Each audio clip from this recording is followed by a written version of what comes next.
Welcome, everyone. So we have a party up here, and we're super thrilled to be standing between you and the end of your day. We promise there's going to be a lot of fun happening right after this, but we also have an exciting story to get to share with you all about how the LPL team really built out a modern landing zone, thinking about not only the developer efficiency components, but representing the expectations of a financial institution as we think about codifying compliance, looking for ways to automate not only the initial provisioning, but prove that we've secured the infrastructure that we're also creating. So I'm super excited to share this story with you all, get to spend some time with you all, but I think it's important for us, as we hear the mantra throughout today, to think about people and process before technology. So before we get to the tech, we're going to hear about the people. We'll get to know a little bit about the process that defined their journey, and then we'll get to dive into the fun nuts and bolts.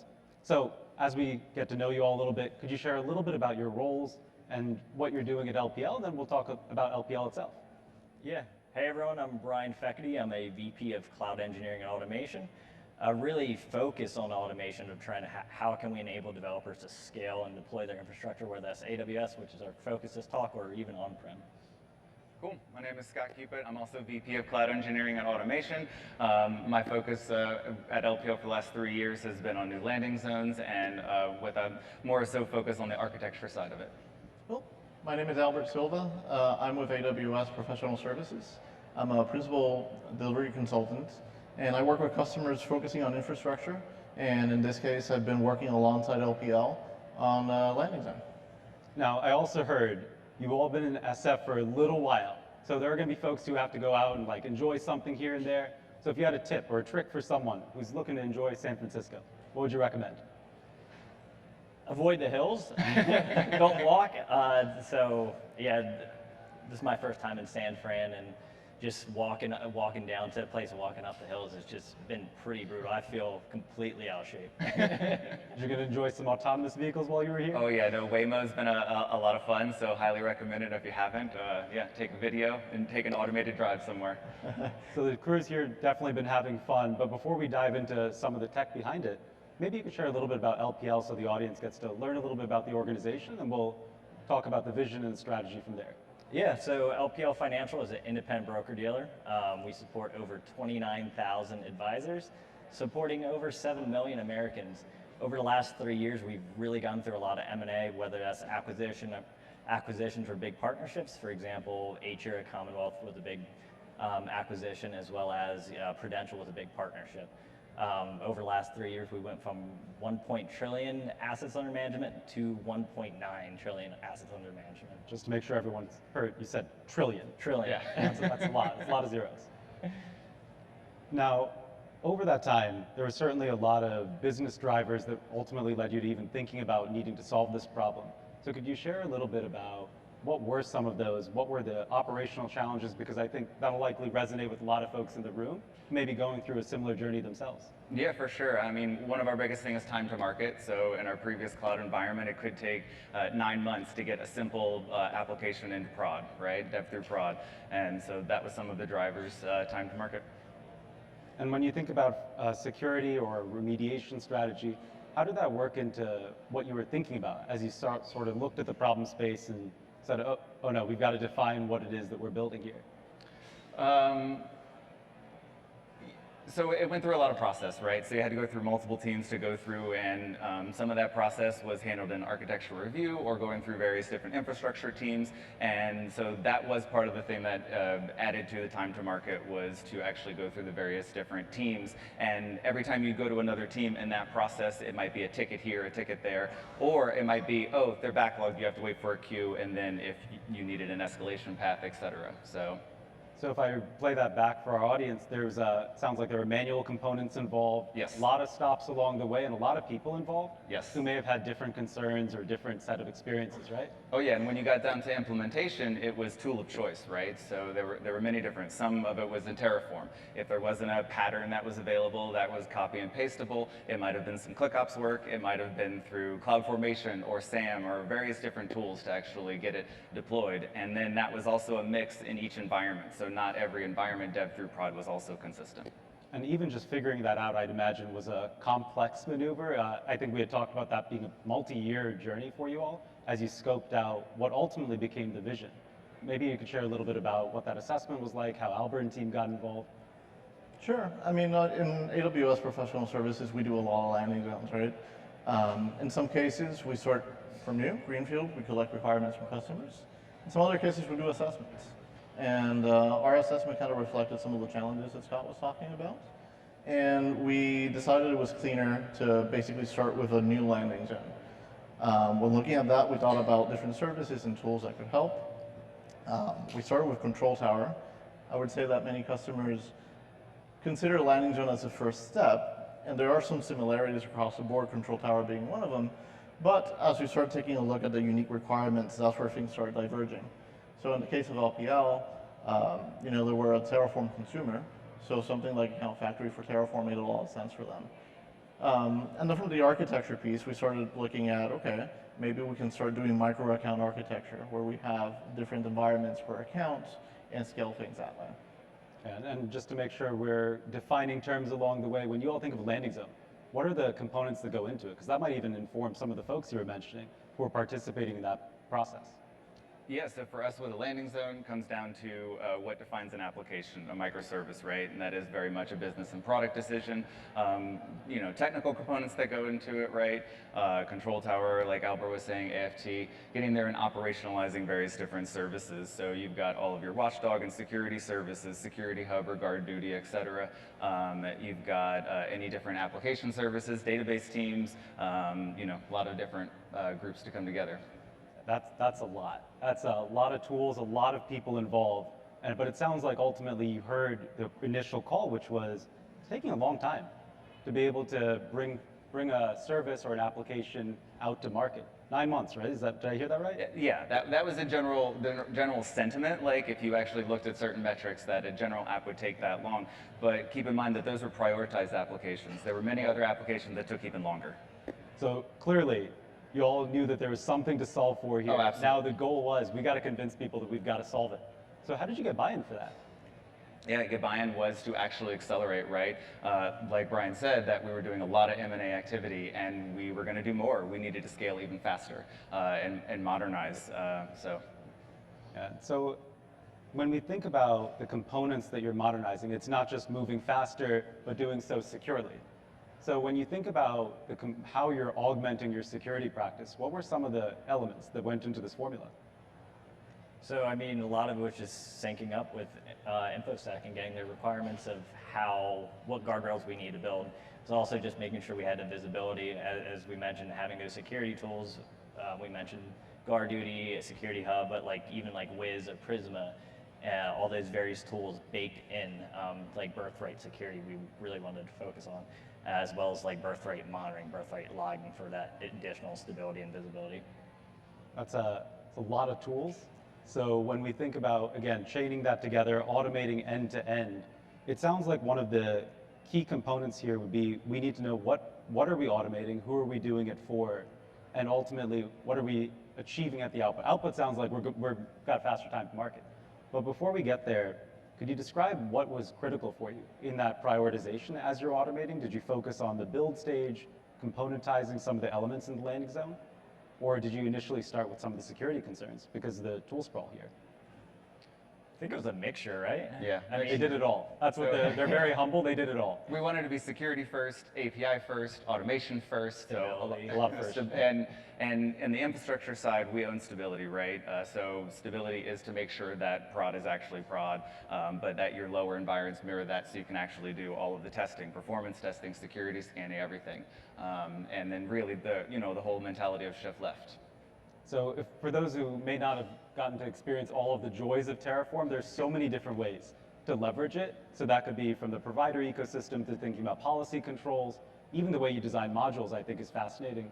Maybe you could talk about how you embedded those security controls into each of those layers and created a defense in depth strategy, because it's certainly a pattern we see often in the wild, but would certainly love to hear how you all implemented it too. Yeah, so when we go through modules, I mean, when it first started out, we were pioneering a new SDLC process for LPL.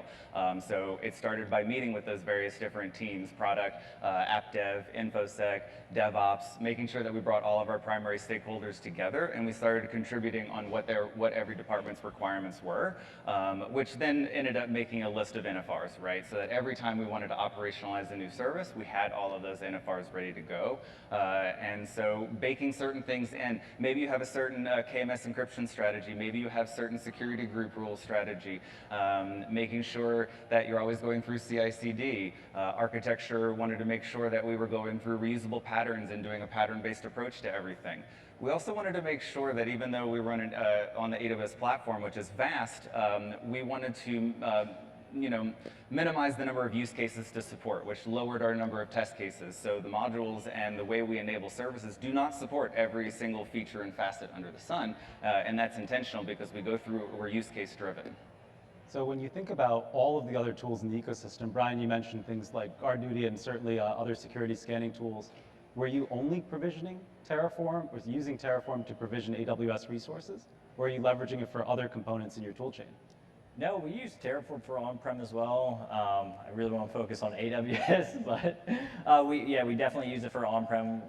Currently, we have like 2 data centers. We were decomming and moving into 2 additional data centers, as well as doing the whole moving from an old landing zone, new landing zone. So it wasn't just AWS. We were using the providers for info blocks for our DNS, as well as VMware to spin up some VMs. And what were some of the biggest lessons learned along that way? As you're at the outset of this journey, you're starting to think about how you intertwine these different tools, different parts of the ecosystem. Were there any lessons early on that you'd want to offer as advice to folks who are on a similar point in their journey? Ooh. I can think of one. Sometimes you go through a process and you're in that mindset, let me just get this through Terraform, which is a great tool. But certain times we did take that a step too far. So I'll talk about our Lambda layer module, right? And that is a better process, built by other tooling, right? It didn't necessarily need to be in a local exec, right, inside the module. So that would probably be one, is just make sure to take a step back, make sure that you're actually implementing the tool correctly. And Albert, from your perspective, you've seen a lot of these. How did they do? No, I think, well, we all did a good job. It's been one team, right? Definitely very use case driven, right? I think that the modules and the automation that was put in place was very purpose built for that environment. And it's a kind of architecture that will definitely scale over time as LPL continues to grow. And it sounds like if we go through that logic, it wasn't just laying a foundation to solve for what was in front of you. You saw the journey ahead, the next acquisition, the next extension of that tool chain. So it sounds like you created an extensible ecosystem, but also addressed some core security requirements, almost imperatives. As you're thinking about those, how did you prioritize? Because you mentioned you did all of it first, everything all at once. But there's got to be a sequence, maybe some guidance you'd offer to others. Oh yeah, no, we didn't do everything all at once, right? So we made sure that we had application sponsorship, right? So we had an application team that was getting into Terraform, really struggling with the environment parity aspects of things, and so that was one of our model customers that we built the landing zone out. Still talking to others, and so app sponsorship was a big part of that. I mean, just to give you a little bit more scale, I mean, we have about 1,000 internal microservices, right?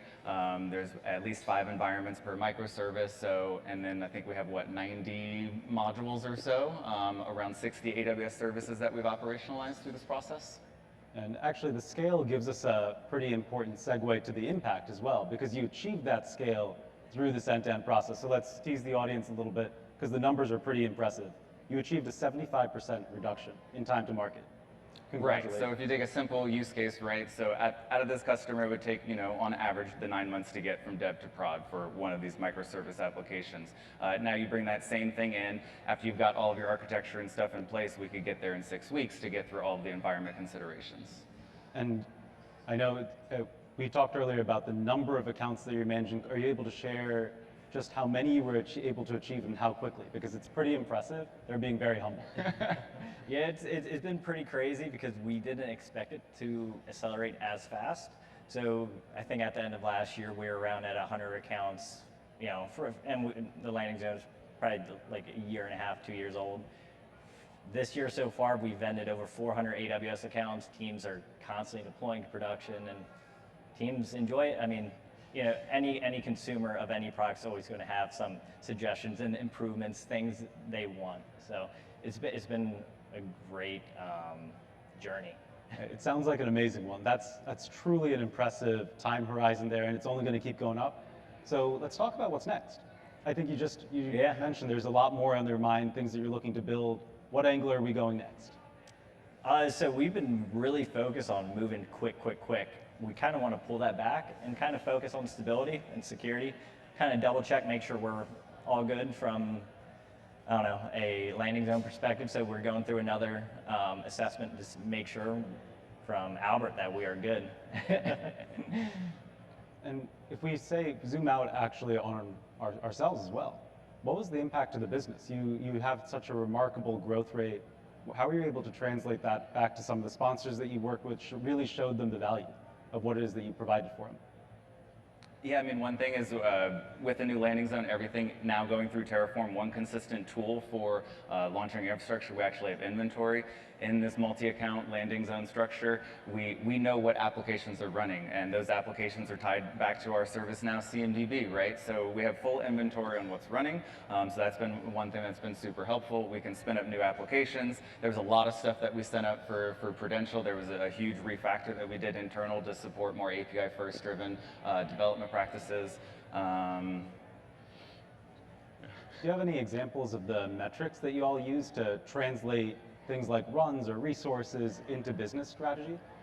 Yeah, I mean, from like a Terraform usage perspective, I think when we first started back in March of 2023, I think when Scott and I joined the company, we were running around 500 monthly applies, and then as of like June, I think we were running 25,000 monthly applies. So that huge increase. Now we manage over 1.4 million resources under management through Terraform. So it's grown a lot. That's a lot. Now, from a security perspective, how do you similarly describe what you've been able to achieve from a compliance automation perspective, or maybe even from what you've codified for controls? From a compliance perspective, I mean, for everything that we configure, whether that's Wiz or even GuardDuty, every AWS account, gets the same configuration. Now, God forbid we make a mistake or we see a vulnerability, we can easily roll that out and patch that 0-day if that's a 0-day vulnerability type of thing. So we can move quick, we can deploy quick. And I think we talk a lot about technology, and the automation is super cool, but there are also people involved in the mix. And I think it's important to ask, how are your developer communities reacting? How are your InfoSec teams reacting to all this change? Yeah, it's great. I mean, it's organized, it's pattern-based, so InfoSec has shared feedback with us that they like that that's organized. Then we can actually now integrate these tools, and then we can start to assess them across all of our environments. When you look at technology, people, and process, right, we definitely moved the technology needle forward, and now on the roadmap, we're focusing on the people process, right? We're soliciting and gathering more feedback from team members. We've got success stories from really advanced Terraform users about being able to get their items deployed. We've got success stories from interns that come in, and during their internship, they can get something deployed. And we're really meeting in the middle, right? We know that we need to do additional training. We need to still accelerate development, right? So while we can accelerate the time to production once you have all of your architecture and services ready to go, we actually need to accelerate, well, if a development team wants to take on a new managed service that AWS has come out with, that we still need to spend more time on, speeding up that operationalization. Yeah, there's something really beautiful in what Scott just shared. No matter what entry point your user's coming, maybe they're more technical, maybe they really just want a form, they just want the VM on the other side, or whatever the resource might be.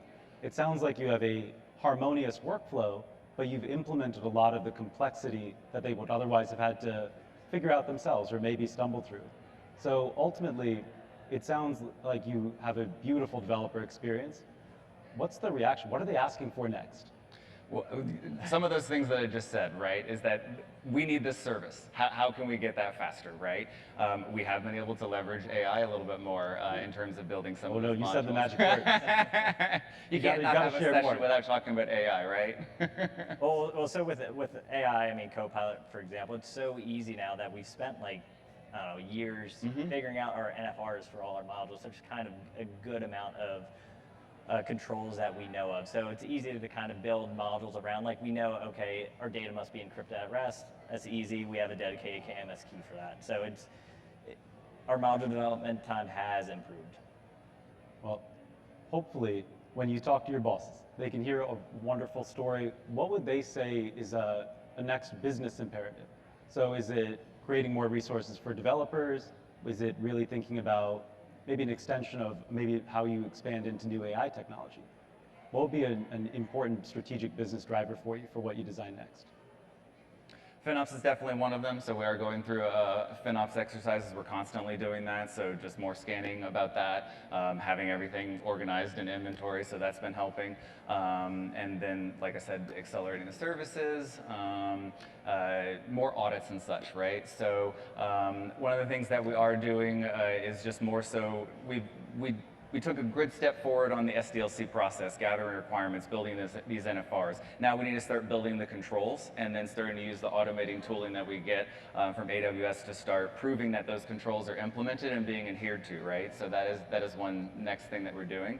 And then the other thing that we're doing on the people side is that now that we've got a lot of this built, we scaled a lot for our M&A, is we are actually reorging our department around like a product focus, right? That way we can have more established ownership of the various different services, and that's also going to help us accelerate. That way you don't have to ask your friend, well, who do I go to ask for help for this, is that you'll actually know, oh, this service is owned by this, and that'll be a little bit more clear once that's happening. So these are all the things that we're doing to accelerate the people and process side within our company. Yeah, it sounds incredibly empowering to know that there's not only support along the way, but that you're also really codifying that practice, building a community around it. Are you thinking about inner sourcing in any way? How do you engage your developer community to start augmenting what you've built out now that there's a common framework for access and enablement? Yeah, we do encourage teams to submit pull requests. Just because you find an issue doesn't mean it has to sit on a backlog. You can take action, submit the pull request, and it doesn't have to be perfect. We'll try to review it as best as possible.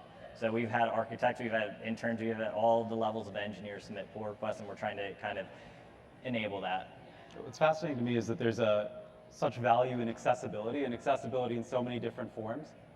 You've effectively created a way for people to learn how to feel comfortable as they're thinking about new technology transformation. And that could be anything as scary as AI can be sometimes, all the way down to just the requirements for people to focus on what they do day to day, whether it's serving an application or thinking about responding to an auditor. You said the scary word earlier. Now, as we think about not only what's next, but feedback that you'd have for other folks in the room going on this journey. You shared some advice earlier, but is there anything else that comes to mind that you'd encourage, whether it's early in the stage or what you might even be refining yourself? I'd say at the start of your journey, define what automation is. When I joined the company, I asked leaders, are you guys automated? Do you have automation? And everyone told me yes. But everyone had a different meaning of what automation was, whether that was a script on a jump box that someone was executing, a script that's not version controlled, or some mix and match of Terraform. It's just really defining what automation is and how you want to take that forward. Any feedback from you, Scott?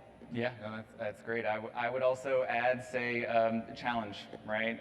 Foster a culture of challenging. You know, you take a high-level goal, you want to actually move through a project, challenge to make sure that's the right approach. You know, define what automation is, define what an application is, so you understand its boundaries. Challenge everything, and then do that and be open to that and accept that feedback. And Albert. I would say start small, but think big, right? So maybe at the beginning you only need 10 accounts, let's say. Don't let that fool you into not automating things and not thinking about scale. So even if you start off with a small number of accounts, challenge yourself and say, hey, what if I had to do this for 100 accounts, for 1,000 accounts? What would that look like? And that will really help you put together some solid architecture.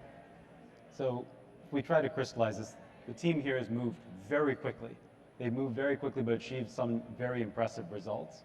And if I capture something you said earlier, Brian, you're slowing down to speed up even more. Is that, did we just hear a hint about what some of those numbers might be? Yeah, we do want to slow down to address some of the tech debt. So one of the things that Scott mentioned is challenge. And Scott and I would always challenge each other. We'd have very long conversations with opinions that we disagree with, and then at the end of the conversation, Scott would take my opinion. He's like, "Oh, that's good to run forward with," and then I'd be like, "Oh, Scott, I actually liked your opinion." So challenge, but some of the things that we were trying to do when thinking for the big scale of like 1,000, 5,000 accounts is we wanted to, we build a perfect solution. There is no perfect solution. There are trade-offs, and you must be able to iterate. So that's just something to keep in mind. So as you're reflecting on your journey, and if you had to offer one last bit of advice as we wrap up here.